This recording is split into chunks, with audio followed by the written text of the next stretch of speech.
Bienvenidos a todas y a todos a esta conversación que vamos a mantener hoy con Alejandro Anreus, que es historiador del arte y que nos va a ayudar a conocer un poco mejor la figura, el legado, la influencia y alguna cosa más de Pablo Picasso.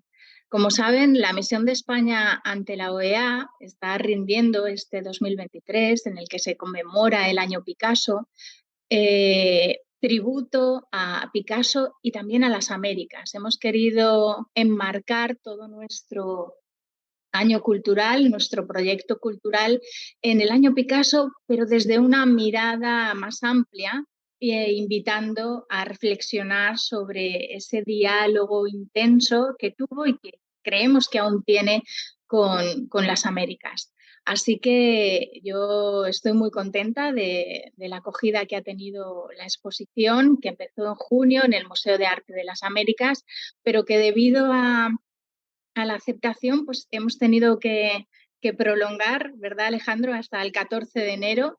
Así que si hay alguien que todavía siente la inquietud de visitarlo, puede acudir ahí. Tan solo digo que este diálogo con las Américas, esta perspectiva, la hemos querido plasmar porque queríamos hacer un reconocimiento a ese legado, esa influencia, ese impacto del artista en América Latina y el Caribe, y porque muestra de ese impacto tenemos la resolución de 1973 de la Asamblea General de la Organización de Estados Americanos, mandatando una exposición conmemorativa, que es la que ahora precisamente parte de ella hemos querido recuperar. Así que 50 años después de su muerte, Picasso vuelve al Museo de Arte de las Américas, vuelve a la OEA, pero eso sí, ahora desde una mirada mucho más amplia y diversa y de una conversación de otro tiempo con América Latina y el Caribe. Pues Alejandro, muchas gracias por acompañarnos y quiero que nos cuentes ese diálogo, cómo es esa interacción. Bueno, muchas gracias, embajadora Montón, por esta invitación. En este año picasiano, ¿no? Es tan importante ver que Picasso es una figura de muchas dimensiones, ¿no? Y en el caso de las Américas, Picasso es la figura central, la figura puente, que todos los artistas latinoamericanos, cuando iban a Europa, siempre lo iban a visitar mientras él estaba vivo, ¿no? Y sabemos por muchas anécdotas que recibía a todo el mundo. Si venías de América Latina, te recibía encantado, a veces hasta te regalaba un grabado, conversaban, porque él decía que le encantaba poder conversar en español, rodeado de tantos franceses toda su vida, ¿no? Pero claro, más allá del contacto personal, es la profunda influencia de Picasso. Si miramos así, como se dice, a brocha amplia, Picasso tiene un impacto directo en artistas tan diversos como Diego Rivera en México, Amelia Peláez y Wilfredo Lama en Cuba, Petoruti en Argentina, Carlos Paz Vilarós en Uruguay. Es decir, son tantos porque Picasso es el creador de este vocabulario, ¿no? De este abecedario de la modernidad, a que los artistas latinoamericanos siempre acuden cuando empiezan a comenzar a definirse, a autodefinirse como artistas. Eh, Habíamos comentado anteriormente que Picasso es sin duda, me atrevo a decir, uno de los pocos verdaderos genios, ¿no? Al nivel de un Mozart, porque desde pequeño tiene una increíble habilidad de aprender y de poder dominar las técnicas de una forma verdaderamente extraordinaria, ¿no? Al nivel también de un Miguel Ángel o un Leonardo, ¿no? A los 16 años ya pinta que pinta mejor que cualquier otro pintor español del siglo XIX, que es su contemporáneo, ¿no?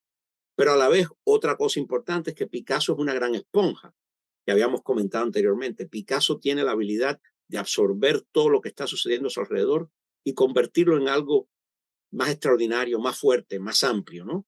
Eh, o poder extender ese idioma, como nos damos cuenta, su escultura sería imposible sin la influencia del gran escultor valenciano Julio González, que es quien lo enseña a soldar. Es decir, sin Julio González no hay un Picasso escultor, pero lo importante también es decir que sin el Picasso escultor, la escultura del siglo XX no está completa, ¿no? Bueno, nos hablas de un español universal, de un artista universal, considerado, tú le llamas genio, como de los más importantes de todos los tiempos. pero es una figura que no está exenta de controversia, ¿no? A pesar de que no pierda vigencia. Eh, Picasso sin duda está rodeado y cargado de controversia su actitud personal, ¿no? Como hombre, como esposo, como padre, deja mucho que desear. Eh, y desde un punto de vista, vamos a decir, abiertamente feminista, muchas de sus representaciones del cuerpo femenino, sobre todo a partir de los años 30, son problemáticas, ¿no? Son controversiales. No dejan de ser obras importantes, pero están cargadas de mucha controversia. Pero hay varios Picassos, ¿no? Hay un primer Picasso joven, acabado de llegar de Barcelona a París, que no habla francés, y que pinta una de las obras más tiernas, llenas de empatía y de compasión en el periodo azul y el periodo rosado, ¿no? Que es donde él se convierte, como dice el gran historiador de arte inglés John Berger, es un invasor vertical.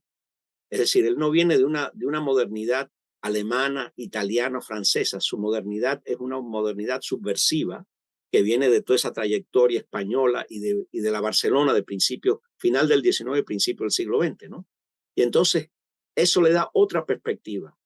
Él pinta a los seres marginados, eh, los payasos, los trapecistas, los mendigos en la calle, las prostitutas, con un sentido de solidaridad y de ternura que rara vez se encuentra en artistas de esa época. Y creo que es importante recordar que ese es el mismo hombre que también tiene todos estos problemas en su vida familiar y en su comportamiento con las mujeres, ¿no? Es una obra muy compleja que refleja diferentes aspectos de su personalidad humana.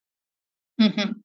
Y volviendo como al principio, tú también hablabas de esa conversación artística con América Latina que mantuvo en su tiempo, ¿no? Nombrábamos a Páez Vilaró, a Alejandro Obregón y a otros muchos, pero ¿tú crees que esa conversación a día de hoy se mantiene viva? Yo creo que sí, que se mantiene viva porque eh, si nos fijamos en la forma en que la figuración se ha repensado y se sigue repensando en Latinoamérica, eh, sería imposible sin el ejemplo de Picasso, sin Picasso como un punto de conexión. Si nos fijamos, por ejemplo, el Picasso de ya los años 50 quizá ya no es el gran pintor innovador, pero Picasso sigue siendo un gran dibujante y grabador hasta prácticamente hasta el día de su muerte. Eh, y ahí es donde vemos que esa conversación continúa. Todo el aspecto del no expresionismo que sucedió en los Estados Unidos en los años 80, pero que lo hemos visto también renacer en diferentes partes de Latinoamérica. Sería imposible sin la obra tardía de Picasso. Es decir, es uno de esos artistas, como esos otros dos gigantes de la cultura española, ¿no? Que son Velázquez y Goya, que es imposible pensar en hacer arte visual sin tener algún tipo de conversación con esos artistas, ¿no? Uh-huh. Y en el siglo XX, el gran poeta cubano Lezama Lima decía que el siglo XX, la primera mitad del siglo XX estaba dominada por dos figuras monumentales en términos de las artes visuales. Y él decía Picasso y Matisse. Y entonces decía, Matisse a veces es el sol de noche y Picasso a veces es la luna de día, ¿no? Y yo creo que eso es parte de la gran fuerza estética y estilística que tiene y su influencia en el arte de las Américas. Y no olvidemos que podemos decir las Américas en el sentido más amplio. Eh, Mucha pintura hecha en los Estados Unidos de América a partir de los años 20 sería imposible sin el ejemplo de Picasso también. Claro, sí, porque a veces pensamos más o me pasa a mí, por el idioma en América Latina, pero es evidente que es todas las Américas, sí. Exacto. Y en ese diálogo, yo creo que lo que hemos querido en esta exposición poner a la vista es no solamente que hay elementos artísticos o pictóricos comunes con las Américas, ¿no? Con los artistas de las Américas, sino que también hemos querido subrayar los elementos simbólicos y políticos que tiene la obra de Picasso y su influencia, ¿no? La reivindicación de la paz, los derechos humanos, la libertad de expresión. Y por eso yo creo que revisitamos la obra y mensaje de Picasso desde una perspectiva contemporánea por su fuerza artística, pero a mí me gusta decir que también por su fuerza política. Y de eso podríamos hablar un poquito. Bueno, estoy completamente de acuerdo contigo. Es esencial de que su fuerza artística, ¿no? Su gran vocabulario visual es lo que le permite comunicar un mensaje ético-político de gran peso, ¿no? Su posición es sencillamente la posición de un humanista que a través de toda su obra está del lado de los desamparados, está del lado de aquellos que buscan justicia, está en contra de la guerra, está a favor de la paz. Y lo vemos desde sus imágenes de los pobres de la tierra en el periodo azul, ¿no? Los mendigos, las familias que están en las playas buscando qué comer, hasta los maravillosos collages cubistas del periodo sintético, donde los pedazos de periódico que aparecen en los collages son todos específicamente referentes a las luchas de los obreros en Francia, en la necesidad de la existencia de sindicatos, en la demanda de justicia social, ¿no? Y claro, ya lo vemos en los años 30, su enfoque en contra de la opresión mundial, la voz de él como artista, un gran artista moderno, que levanta su voz visual en contra del fascismo, ¿no? Y que siempre su estilo jamás claudica a ningún tipo de propaganda, que eso es lo que yo creo es importante, ¿no? Que mantiene una gran integridad artística, pero es esa integridad artística la que le permite comunicar este mensaje de humanismo, ¿no? De que todos los seres humanos somos iguales, que todos tenemos derecho a la paz, a tener un techo, a tener educación, a tener un pedazo de pan sobre la mesa. Y de eso yo creo que no podemos negar para nada que Picasso es uno de los grandes artistas del siglo XX que toma esas posiciones, ¿no? Quizás los únicos otros comparables a él en términos de ese mensaje ético-político sean los muralistas mexicanos al principio de sus carreras, pero sobre todo Orozco, ¿no? Que mantuvo siempre una gran independencia política. Ciertos expresionistas alemanes como George Grosz y Max Beckmann, que terminaron en el exilio durante el nazismo. Y en realidad, quizás después esa tradición continuó en Latinoamérica, ¿no? Con los dibujantes y grabadores que en su testimonio humanista estaban creando una visualidad en momentos en que Latinoamérica estaba pasando por gran dificultad con dictaduras militares, etc. Así que Picasso, el pintor de mensaje ético-político, es quizás uno de los grandes legados de él. Yo me atrevo a decir que junto con su renovación estilística es el otro legado del más importante. Y creo que lo importante es ver que su posición política, sea cual fuera su identificación específica con algún grupo o algún partido, tiene mucho que ver con un comentario que hicieron lo mismo Jean-Paul Sartre y Albert Camus, grandes amigos de Picasso, y decían que en Picasso sus acciones políticas se basaban en una actitud ética, no ideológica. Es decir, la eticidad de la integridad del ser humano, la dignidad de la persona, ¿no? Y cuando él veía eso destruido por fuerzas oscuras dentro de los procesos políticos del siglo XX, respondía con una obra que siempre estaba del lado de la humanidad y del lado de la libertad y de la paz y la justicia, ¿no? Hoy en día creo que eso es más relevante que nunca cuando pensamos en todos los conflictos que suceden en nuestro mundo. Claro, nos hablabas de ese mensaje pictórico desde la ética, ¿no? Y más que desde la ideología. Y yo creo que a todos se nos viene a la mente el Guernica, ¿no? Que recoge la herida del pueblo español, una conmoción colectiva que aún cuando ves el cuadro, aún hoy en día te interpela. Y esta es una obra representativa de otras barbarias que existieron y que seguro, desgraciadamente, que hoy se podrían seguir pintando por el tiempo en el que vivimos. Pero cuéntanos, así si se te ocurre algo más, ¿no? De no solo está el Guernica, ¿qué otros mensajes tenemos Bueno, similares? Picasso tiene una serie de grabados maravillosos que se llaman Sueño y Mentira de Franco, que están hechos a principios del 37, ¿no? Usando una técnica de cómic, eh, eh, hace una representación simbólica de las tensiones en la España de ese momento y claro, siempre representa el valor del pueblo español a través del simbolismo de la mujer, la madre con el niño, el caballo en el campo de batalla, el toro, que muchas veces la gente lo malinterpretan y dicen, oh, es una representación del fascismo. No, no, en Picasso el toro es una representación del pueblo español, ¿no? Del gran espíritu de lucha del pueblo español. Y lo vemos también, yo creo, en el hecho de que él es un pintor profundamente español. Es decir, una frase que me encantaba de Joan Miró era que él decía que él era un pintor profundamente español y catalán porque tenía los pies bien plantados en la tierra y la mente arriba en las nubes, ¿no? Y Picasso tiene eso también, ¿no? Que hay una cosa muy inmediata, muy material, pero cargada de un sentido de gran espíritu, ¿no? El Guernica, yo diría que es espiritualmente la continuación de los fusilamientos del 3 de mayo de Goya, ¿no? Otro estilo, pero el mensaje es el mismo, ¿no? Aquí vemos la barbarie, tenemos que estar del lado de las víctimas de la barbarie, y hecho con un gran vigor y experimentación pictórica.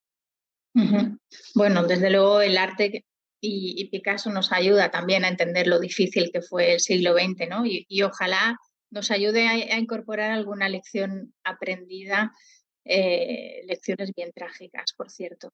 Sí. Él tenía una frase que a mí siempre me gustaba, que él decía que al fin y al cabo, cuando él se paraba frente al lienzo, era toda una cuestión de él y la libertad, ¿no? Es decir, la libertad de crear, la libertad de reflejar el mundo, ¿no? Yo creo que eso es la importancia de los artistas en nuestras sociedades, sobre todo los que creemos que la democracia es la única alternativa que nos queda. Esos son grandes ejemplos, ¿no? Que el artista tiene un papel importantísimo. Y cuando digo el artista, puede ser un poeta, puede ser un pintor, puede ser un dramaturgo, un compositor, ¿no? Siempre tienen que estar bien plantados dentro de lo que son las redes sociales, no las actuales, sino las redes sociales de las relaciones humanas, ¿no? De nuestra sociedad. Y Picasso, sin duda alguna, es un gran ejemplo de eso. A mí me gustó mucho cuando hicimos el conversatorio presencialmente en el Museo del Ama, la historia que cuentas casi al final de la guayabera. Claro, esa es una historia. Te voy a pedir que la recuperemos para los que nos vean en virtual. Es una gran historia en términos de la humanidad y las conexiones humanas con Picasso. El fundador del Museo de Arte Lovea, que fue quien dirigió la sección de artes visuales de 1946 hasta 1983, era un cubano llamado José Gómez Sicre, que también organizó la primera exposición de Picasso en las Américas en el año 42 en La Habana, porque habían dos marchands franceses que estaban asilados en Cuba y trajeron todo su inventario de obras picasianas, ¿no? Gómez Sicre siempre quiso conocer a Picasso y por fin pudo conocerlo en el año 49. Va a verlo a Europa, va con una carta de Alfred Barr, el gran director del Museo de Arte Moderno de Nueva York, un gran campeón de Picasso mundialmente. Y Gómez Sicre era mi amigo del entonces embajador de Cuba, que representaba el gobierno auténtico, y deciden ir en auto, en máquina. Pero Gómez Sicre había traído desde Cuba un regalo para Picasso, y era una guayabera de lino, ¿no? Y entonces estuvieron con Picasso más de una hora y pico, conversaron, tomaron café y antes de irse les regalaron la guayabera y Picasso le dijo, no, me la pongo ahora mismo. Se quitó la camiseta que tenía, se puso la guayabera y Gómez Sicre le tomó una foto, ¿no? Y que creo que eso también es un buen símbolo, ¿no? de las profundas conexiones que siempre existirán entre España, más allá de las narrativas actuales, que sí, justamente hablan de colonialismo, etcétera, pero que las relaciones culturales y espirituales son mucho más profundas que sencillamente repasar los errores del pasado, ¿no? Y yo creo que en ese momento Picasso casi simbólicamente representa esa conexión de España con las Américas, ¿no? Con esa guayabera puesta sonriendo frente a las cámaras. Yo creo además que precisamente en el tiempo de Picasso, América Latina acogió a tantos y tantos españoles que tuvieron que dejar su hogar por exilio político y después por exilio económico. Entonces yo creo que es un camino de ida y vuelta y un puente constante lo que tenemos España, América Latina y América Latina y España. No, y que es un puente constante y es bueno, al fin y al cabo es un árbol de familia, ¿no? Es un árbol genealógico. Nunca se me olvida eh, la visita de Felipe González a México y claro, ¿con quién se reúne? Se reúne con Octavio Paz. En ese momento quizás uno de los poetas o el poeta más importante de las Américas, ¿no? Y Paz lo que hizo en ese conversatorio fue hablar de esas conexiones lingüísticas, artísticas, ¿no? Mencionando a Lorca, a Alexandre, a Cernuda y a la vez también, obviamente, hablando de Velázquez, de Zurbarán, de Goya, de Picasso, ¿no? Y esa es una hermandad que es muy profunda, ¿no? Y que creo que es parte de lo que va a permitir siempre esa conversación constante, porque al fin y al cabo es una conversación entre familias. Sí, lo que nos da la fuerza para el presente y el futuro, ¿no? Yo creo Correcto. que eso es muy interesante. Bueno, no sé si quieres, Alejandro, cerrar diciendo algo más. Me gustaría la Ujú. anécdota que demuestra también el sentido del humor picasiano, y ya tú me oíste hacer este comentario en el conversatorio que tuvimos en el AMA, y es que como una década antes de su fallecimiento, un periodista le preguntó que si a él su mamá lo había apoyado de niño, ¿no? Para que fuera artista, y entonces él hizo el siguiente cuento, ¿no? Que es el siguiente, él dice, bueno, mi madre me dijo que si yo iba a ser cura, iba a ser papa, que si me metía en el ejército, iba a ser general, que si me gustaban los toros, iba a ser matador. Decidí por la pintura y me convertí en Picasso. Yo creo que eso prueba también ese gran sentido autoirreverente de nuestra cultura latina, ¿no? Sí, bueno, pues con esta anécdota, si quieres, cerramos. Agradecerte desde luego, Alejandro, que nos hayas acompañado en este año Picasso, que nos ayudes a entender y a conocer más cosas de Picasso y del diálogo con las Américas. Y yo invitar a todo el mundo que nos sigue a revisitar la obra y el mensaje de Picasso desde una perspectiva contemporánea, por la fuerza artística, pero también por esa fuerza política que creo que hoy más que nunca se reivindica por sí sola. Así que muchas gracias a todos, muchas gracias a todas. Y Alejandro, como sabes, gran amigo de la Misión de España, esta es tu casa. Gracias, Carmen. Ha sido un verdadero placer.